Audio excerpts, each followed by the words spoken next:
You are listening to Cool FM, live from Cool Studios. This is koolNews Primetime.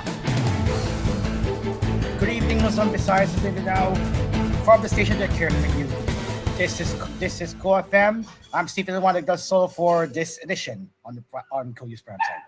Makati Mayor Abby Binay on Sunday called for the urgent revision of outdated laws to strengthen local government units, or LGUs, in the country. In an afternoon statement, she emphasized the legal reforms are critical to empowering local chief executives and enhancing governance at the grassroots level. According to the mayor, the Local Government Code of 1991 is one example of legislation that needs immediate revision. The Local Government Code served its purpose when it was enacted, but after over 3 decades, it no longer addresses the complexities of modern local governance. Our municipalities, cities, and barangays face new challenges, and we need laws that are responsive to the current realities of public service. The female mayor further highlighted the growing disparities in how local government units manage their budgets. She explained, from small municipalities to highly urbanized cities like Makati, there are significant differences in how barangays handle their financial resources. Many LGUs are constrained by outdated laws that prevent them from utilizing their funds effectively. With this, Binay proposed a revision of the budget allocation system that should be more equitable and based on the actual needs of the LGUs. The financial capabilities of LGUs vary greatly. Some are burdened with obsolete provisions that no longer align with the current economic landscape. Revising these laws will help ensure that local governments have the necessary tools and resources to serve their constituents effectively, the mayor said. Policies on public procurement, infrastructure development, and disaster response must also be updated to help LGUs respond faster to crisis and meet their community's needs, Binay added.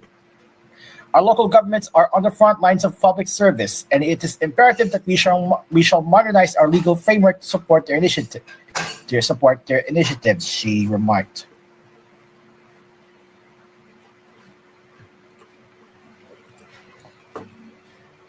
Okay, so we have some additional news on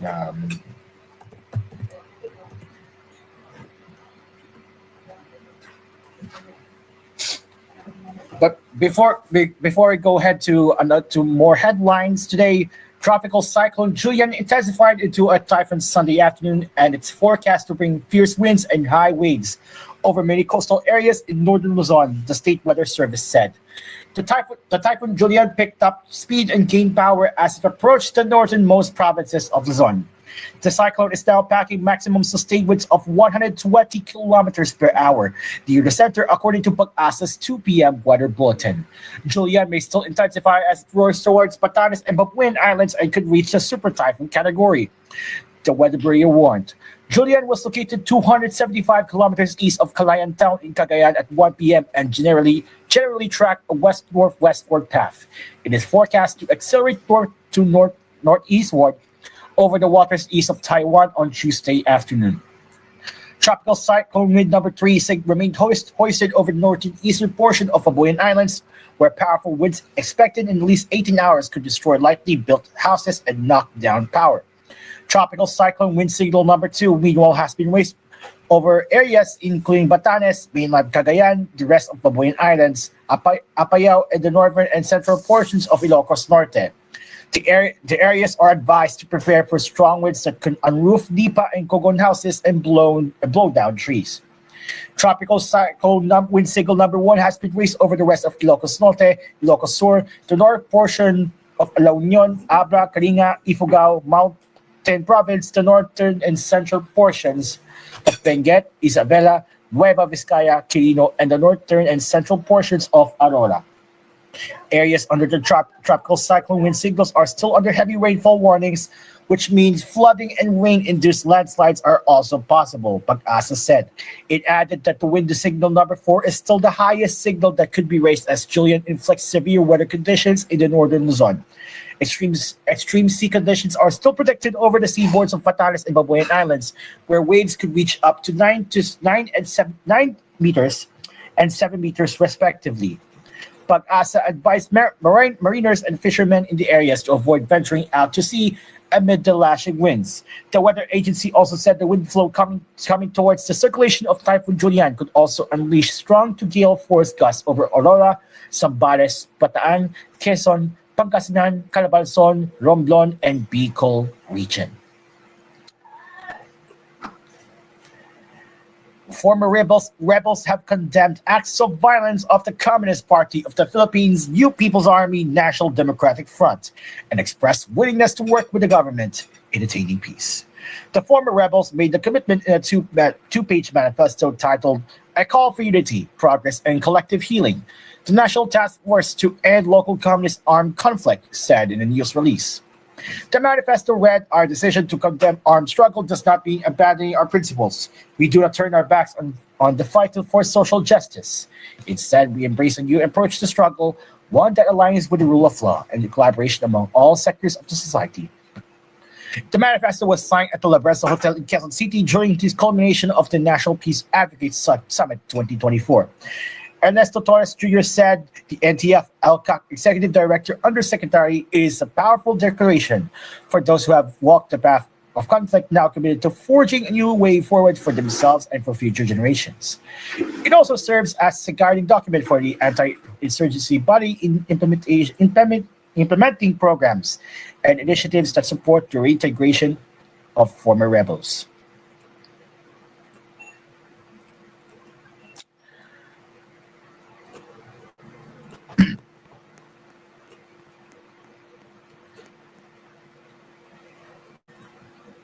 Okay. So yeah, House Deputy Minority Leader Margarita Mix Nogales on Sunday urged the public to be careful when consuming information online, citing resurgence of internet influencers and troll farms peddling fake news on social media. The PBA party list representative said in a statement that several lawmakers, including herself, what is going on in this video? Have become subjects of fake news online for being vocal in scrutinizing the use of funds by various government offices. Nograles stated troll farms seem to be targeting those who have raised concerns over the alleged mismanagement of DepEd and Office of the Vice President under VP Sara Duterte, as well as those who helped the Quad Committee ferret out the truth on Philippine offshore and gaming operators, EJKs, and illegal drug syndicates. Other lawmakers targeted by misinformation include Kabataan Representative Raul Manuel, Marikina Representative Stella Kimbo, and Manila Representative Bienvenido Benny Abante. This strategy involves influencers spreading misinformation and disinformation while trolls engage in these posts to increase their visibility on social media, the PBA party list representative explained. Nograles, in her statement, believes this is a coordinated effort to discredit those who are holding public officials accountable. She said, "Matagal na akong biktima ng fake news at patuloy na binibiktima. Nakakalungkot na ang mga opisyal na nagtatanong at tumutulong sa ating bayan ay ginagawa ng kwento at sinisiraan. Lahat nito ay pawang fake news." She added, "If there are questions about irregularities and mismanagement of public funds, they should be answered in a proper forum, not on social media. We should not fall prey to propaganda and false information." She added, "The spread of fake news undermines our democracy. We must unite to fight it and protect our institutions."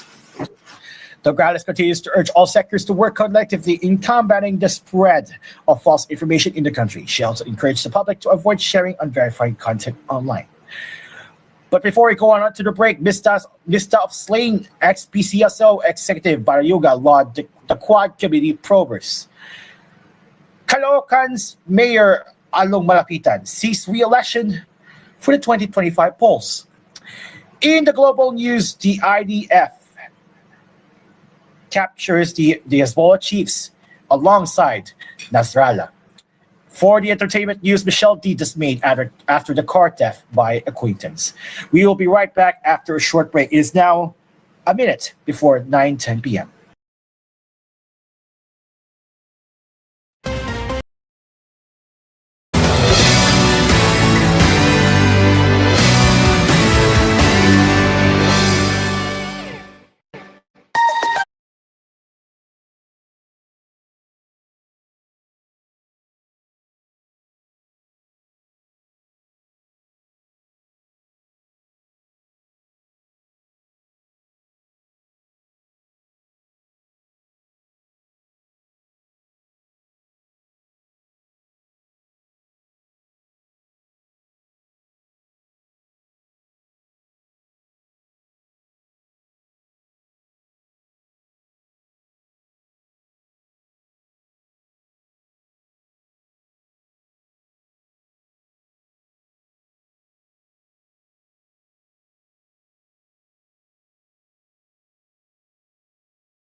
Good evening. It is now 9:17 p.m.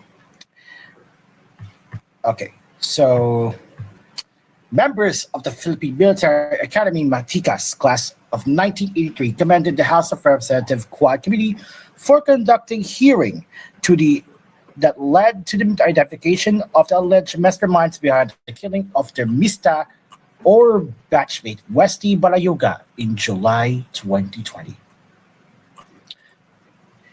PMA Class 1983 President retired Air Force Colonel Enrique de la Cruz recognized the efforts of the House panels investigating the bloody drug war during the previous administration. During the Quadcom's seventh hearing, Police Lieutenant Colonel Santi Mendoza revealed that he was asked by the National Police Commission, or NAPOLCOM Commissioner Edilberto Leonardo, and retired Police Colonel Reina Galma to carry out an operation against Barayuga. On behalf of the family of our dear Mista, we also conveyed their profound gratitude for the identification of the suspect assailants. It may not bring to our dear Wesley back, but it is a reassuring that there are people in government who are doing their best to bring the perpetrators to justice. Such service and commitment to deliver justice and righteous acts as you do today give us confidence that our nation is indeed represented by wise, courageous, and honorable men. The statement reads, following Mendoza's revelation, the PNP National Police likewise ordered the reopening of the murder investigation of Barayuga, a retired general and Philippine Charity Sweepstakes Office Board Secretary. According to the PNP, the Criminal Investigation and Detection Group has been tasked with leading their investigation. Barayuga was shot dead in July 2020 on his way home from the PCSO headquarters in Mandaluyong City. Police said the lawyer was gunned down by an unidentified assailant on a motorcycle along the corner of Calbayog and Malinao streets in Barangay Highway Hills. Barayuga suffered injuries in the head, near the neck, and one under the armpit. Authorities were looking into an old grudge and his work as a board secretary who signs important official resolutions and PCSO documents as among the potential possible motives behind the attack.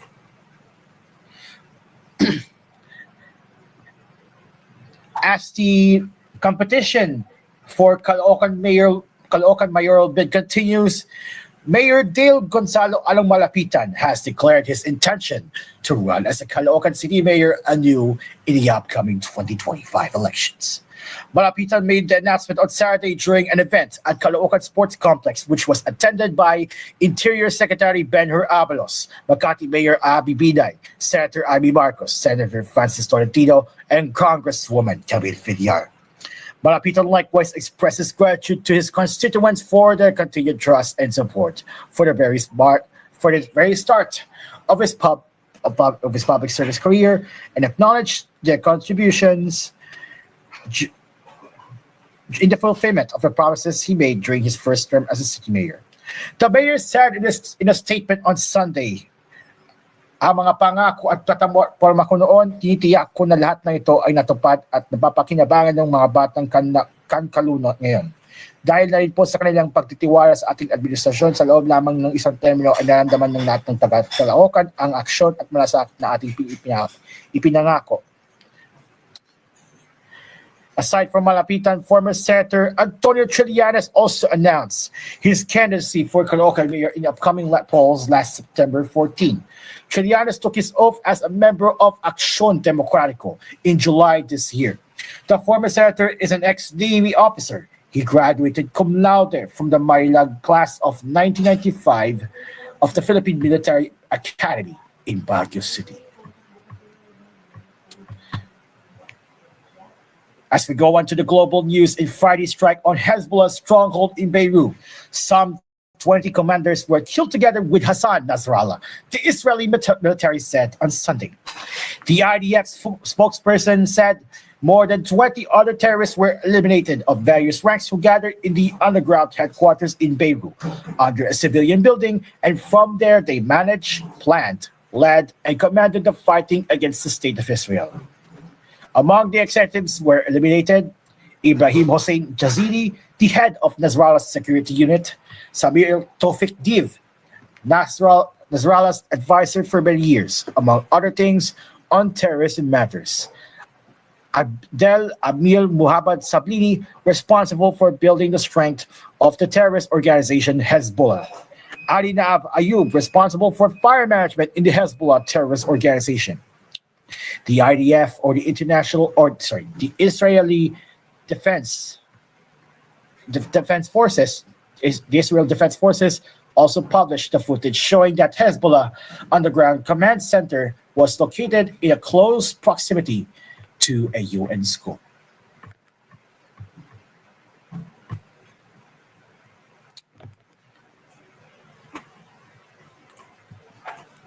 As we go on to the showbiz roundup, to cap up for this week's showbiz news. But before we go ahead, Michelle D expressed her dismay after an acquaintance who she described as a regular creative and his girlfriend allegedly stole her car, among others. On Instagram, the actress beauty queen did not identify the person who committed the deed in his alleged cohort, as the matter is being handled internally at this time, but warned that she will be forced to do so if they fail to return her car, as well as other properties in their possession.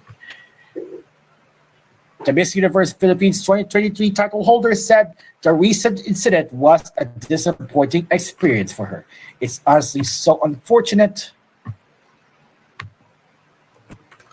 It's honestly so unfortunate when you trust, forgive, and build people up only for them to go behind you and prioritize their own personal agendas. My supporters from day one would probably decipher who is this, but let's stay calm and hope he delivers, said D.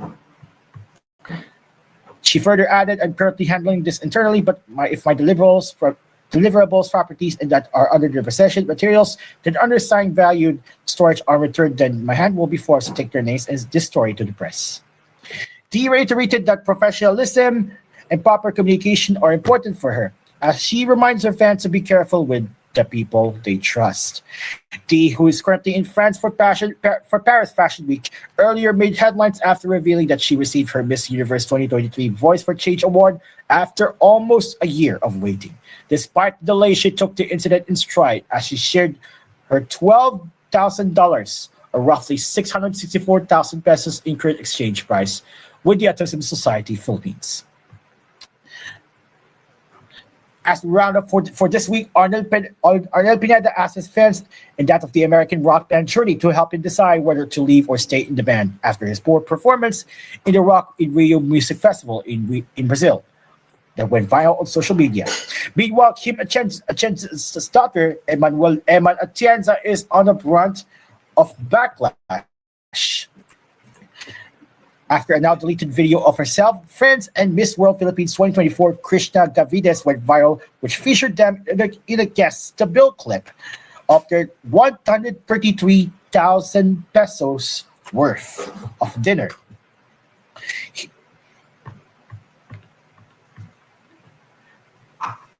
Let's start with Pineda. Pineda replaced. He asked the fans to decide whether or not to stay or leave for the band. He said, mentally and emotionally, I've suffered already and I'm still suffering, but I'll be okay. So here's the deal. I'm offering you a chance to simply text go or stay right here. He continued, and if go reaches 1 million, I'm stepping out for good. God bless all of you, and thank you once again to all of the fans and friends who believe in me since day one.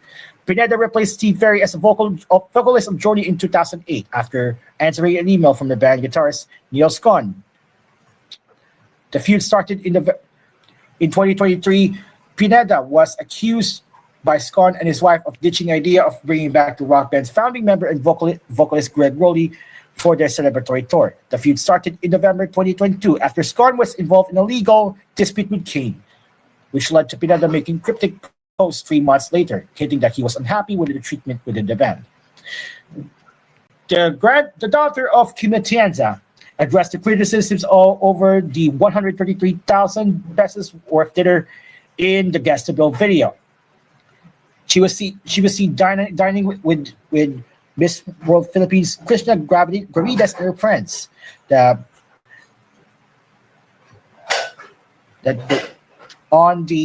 Regarding to this bill, to this receipt with one guessing the bill of 133,423.99. She was then seen giving her card to apparently pay for the group's bill. This drew flack from netizens who criticized the group for flaunting how they splurge, which came across to some as an insensitive move. The Emma Atienza spoke up on the matter through a TikTok video on September 24. It was a birthday treat for her friend and was shouldered by the latter's agency. Atienza also spoke about the media platform that wrote about the flack on her video and then included the reminder, check your privilege. The post further stated that Atienza and her friends should redistribute their wealth to those most in need of it. She also pointed out that it was ironic the same page-based actress Najee Ghostreff for attending an event for a luxury brand. She said, if you're going to hate me for being rich, you need to do the same on everyone. But because guess what? Your favorite celebrities, not just in the Philippines, but worldwide, make more, have more, and spend more than I ever have. And on top of that, I doubt any of them are redistributing their wealth. She then noted, I, as a singular teenage girl, am not responsible for the wealth disparity in the Philippines. Contrary to the current popular belief, I find it so stupid that people are picking and choosing what to be activists for.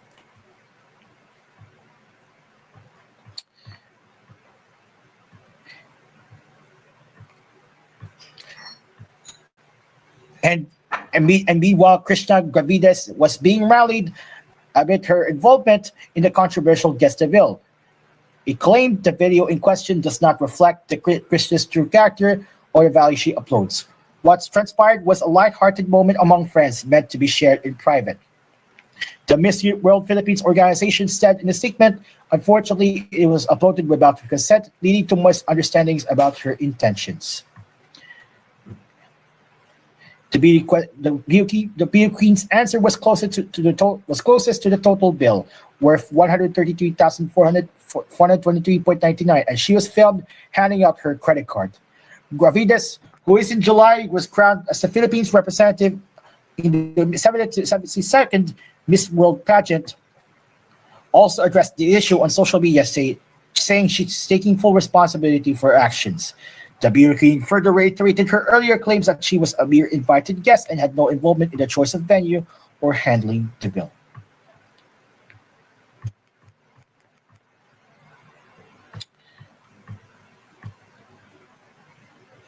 And finally, Aya Medel, a former actress best known as the Papaya Queen, in the 1990s revealed that she is a survivor of brain aneurysm while taking God for another chance to live.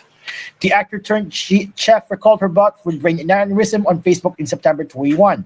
Her post contained photos of herself being confined at the Cardinal Santos Hospital in San Juan and enjoying a visit at a high-end restaurant in Pasay.